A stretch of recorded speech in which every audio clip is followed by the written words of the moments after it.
Hello बच्चों, welcome back to my channel mission IIT-JEE। आज again हमारे पास है 2020 की प्रॉब्लम। तो इसमें क्या बोल रखा है हम देखते हैं।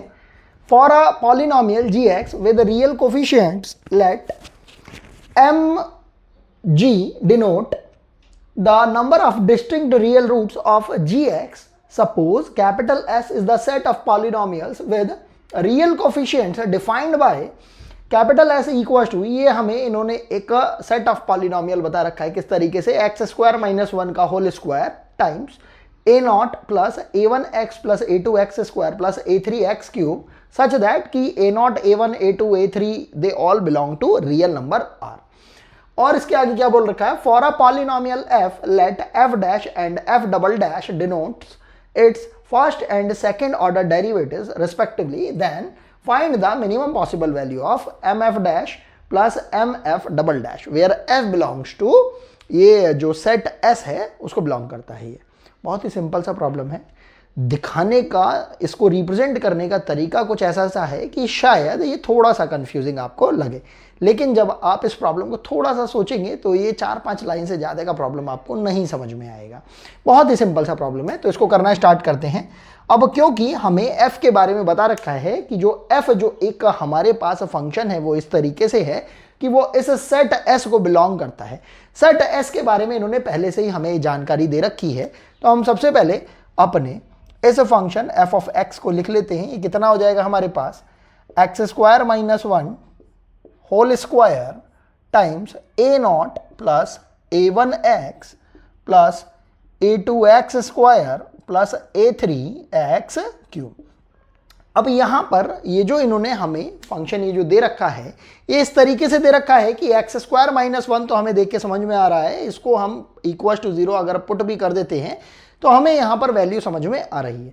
लेकिन अगर हम इस पर्टिकुलर पोर्शन को अगर देखते हैं a0 a1x plus a2x square plus a3x cube, तो यहां पर ही सारा का सारा प्रॉब्लम क्रिएट होता है। वो कैसे, क्योंकि यहां पर इन सारे ही ये जो कांस्टेंट्स हैं a0 a1 a2 a3, इनके बारे में कहीं कोई इंफॉर्मेशन नहीं दे रखी है, बस सिंपल से रैंडमली बस इतना बता रखा है कि रियल नंबर को बिलोंग करते हैं।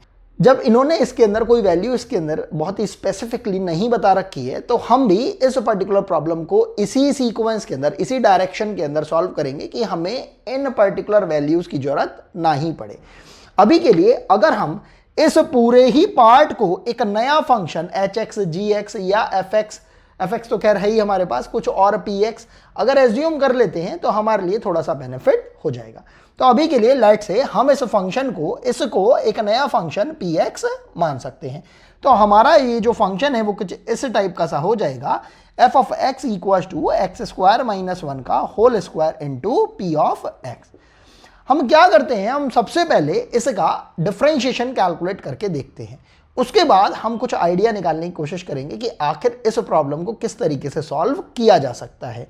क्योंकि हमें यहाँ पर मिनिमम पॉसिबल वैल्यू ये mf dash and mf double dash निकालनी है। मतलब ये जो फंक्शन fx है, अगर हमें इसकी अगर मिनिमम वैल्यूज को कैलकुलेट करना होता तो ये बेसिकली क्या होती, हमें ये m के बारे में बता रखा है कि m जो डिनोट करता है वो रूट्स को डिनोट करता है, डिस्टिंक्ट और रियल रूट्स को, जो भी जिस भी पर्टिकुलर पॉलिनोमियल के लिए हम बात कर रहे हैं।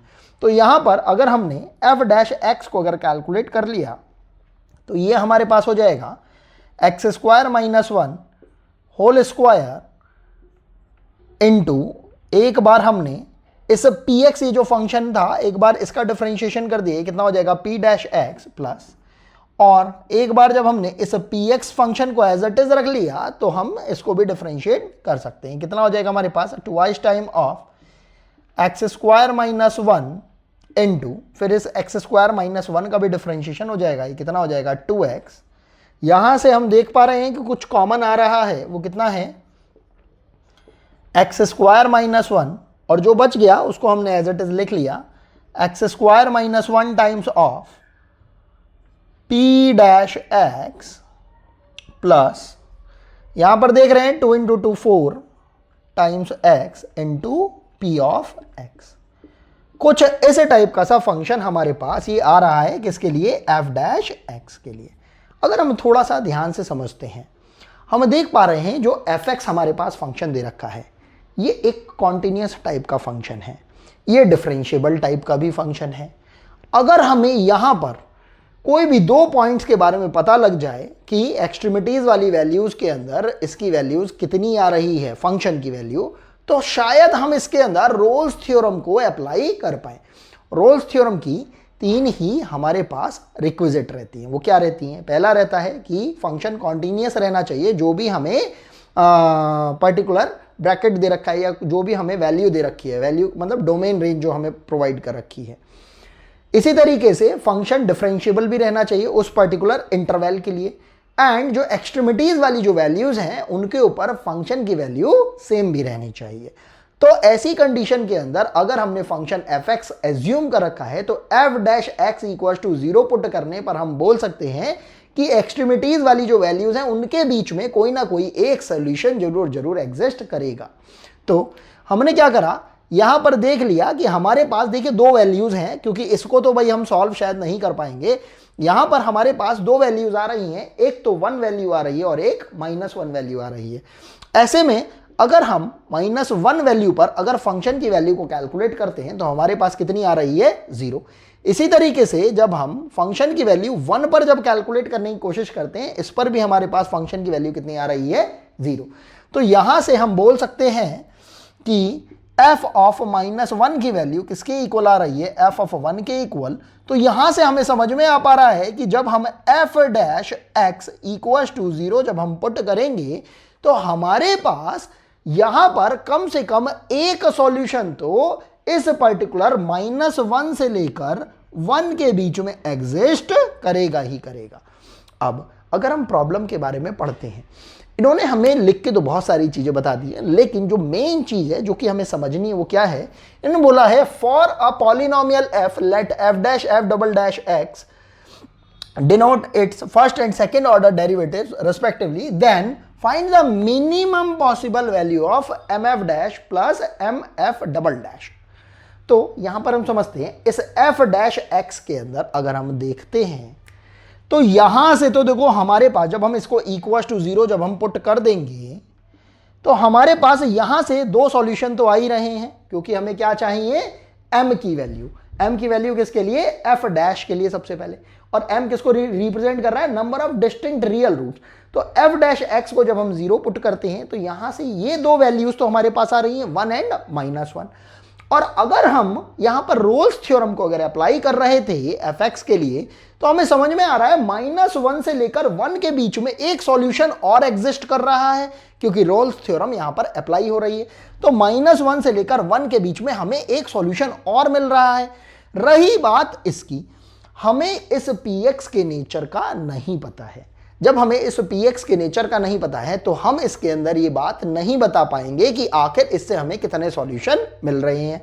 और यही कंफ्यूजन आईआईटी चाहता था कि बच्चे के माइंड में क्रिएट हो और वो इसमें उलझ जाए, कंफ्यूज हो जाए और सोचे कि आखिर इससे हमें कितने सॉल्यूशन मिलेंगे। ये जब एक अननोन की तरह दिया गया है तो इसको एक अननोन की तरह ही रखा जाएगा, और क्योंकि मिनिमम पॉसिबल वैल्यू की बात करी गई है तो हम केवल उतने ही सॉल्यूशन मिनिमम पॉसिबल तरीके से निकालेंगे बेसिकली जितने हमें समझ में आ पाते हैं।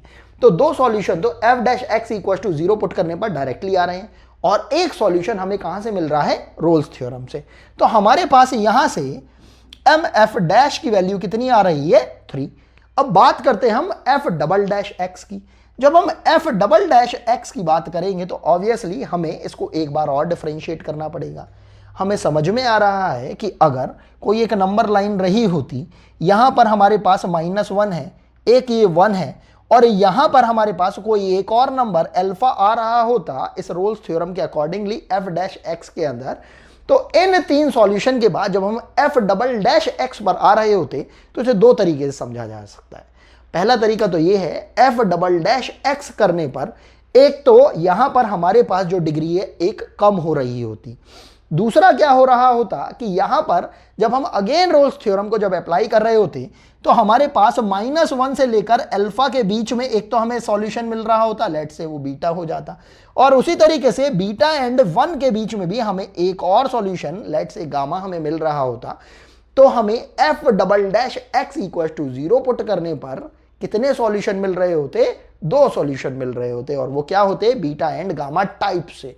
क्योंकि हमें एग्जैक्ट वैल्यू नहीं पता तो इसलिए हमने इनको बीटा एंड गामा का नाम दे दिया। तो हमारे पास एम एफ डबल डैश ये कितनी वैल्यू आ रही होती, 2।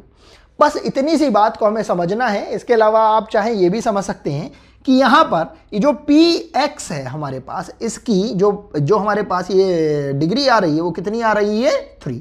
अगर हम पी डैश एक्स की बात करते तो यहाँ पर हमारे पास डिग्री कितनी आ रही होती, इसकी 2। तो अगर हम इस पूरे के पूरे पार्ट की अगर हम बात करते तो यहाँ पर टोटल डिग्री इसकी कितनी हो जाती, पावर 4 के बराबर। और डिग्री 4 को तो वैसे भी सॉल्व करना हमारे लिए बहुत ज़्यादा कम्बरसम मेथड हो जाता। और क्योंकि इसके अंदर इन्होंने A0, A1, A2, A3 को डिफाइन नहीं कर रखा है, तो उस एक बेसिक कारण की वजह से भी इसके अंदर से हम अपना कोई सॉल्यूशन शायद अभी नहीं निकाल पाएंगे। तो हमारे पास जो मिनिमम पॉसिबल जो वैल्यू आ रही हैं, जो कि एग्जैक्टली आ रही हैं, क्लियरली आ रही हैं, वो हम देख पाते हैं कि एफ डैश एक्स को 0 पुट करने पर जो डिस्टिंक्ट रियल रूट्स आ रहे हैं वो कितने आ रहे हैं, 3 आ रहे हैं, -1, 1 एंड अल्फा करके। लेट से अभी के लिए कोई एक जो रोल्स थ्योरम के अकॉर्डिंगली जो -1 से 1 के बीच में जो वैल्यू आ रही थी उसको हमने कितना मान लिया, अल्फा। और जब हम एफ डबल डैश एक्स को जब हम 0 पुट करेंगे तो हमें समझ में आता है कि जो एफ डैश एक्स है इसकी जितनी भी टोटल डिग्री रही होगी 1 डिग्री और कम हो जाएगा। और हमारे पास जो आने वाले जो सॉल्यूशंस होंगे वो रोल्स थ्योरम अगेन अप्लाई करके, क्योंकि हम देख पा रहे हैं फंक्शन तो हमारा फिर भी कॉन्टिन्यूअस भी रहेगा, डिफरेंशिएबल भी रहेगा और 1 से लेकर -1 के बीच में भी रहेगा। तो -1 से लेकर 1 के बीच में एक अल्फा भी आ गया है, तो यहां पर इन दोनों के बीच में भी हमारे पास एक सॉल्यूशन आ सकता है और इन दोनों के बीच में भी एक सॉल्यूशन आ सकता है। तो यहां से हमारे पास f double dash x equal to 0 के लिए कितने टोटल सॉल्यूशन आ जाते हैं, 2, वो भी डिस्टिंक्ट सॉल्यूशन। तो हमारे पास मिनिमम पॉसिबल वैल्यू इन दोनों के एडिशन से, समीशन से कितनी आ जाएगी, 5। और यही हमारा रिक्वायर्ड आंसर हो जाएगा। आई होप आपको ये प्रॉब्लम समझ में आई होगी। फिर भी अगर आपको किसी भी प्रॉब्लम में कैसी भी कोई डाउट रहता है तो मैंने आपको अपने डिस्क्रिप्शन बॉक्स में अपने टेलीग्राम आईडी के बारे में बता रखा है, आप उसके ऊपर भी प्रॉब्लम पूछ सकते हैं और चाहे तो आप कमेंट सेक्शन के अंदर भी अपनी किसी भी प्रॉब्लम को पूछ सकते हैं। मिलते हैं आपसे नेक्स्ट वीडियो के अंदर। अभी के लिए थैंक्स फॉर वॉचिंग।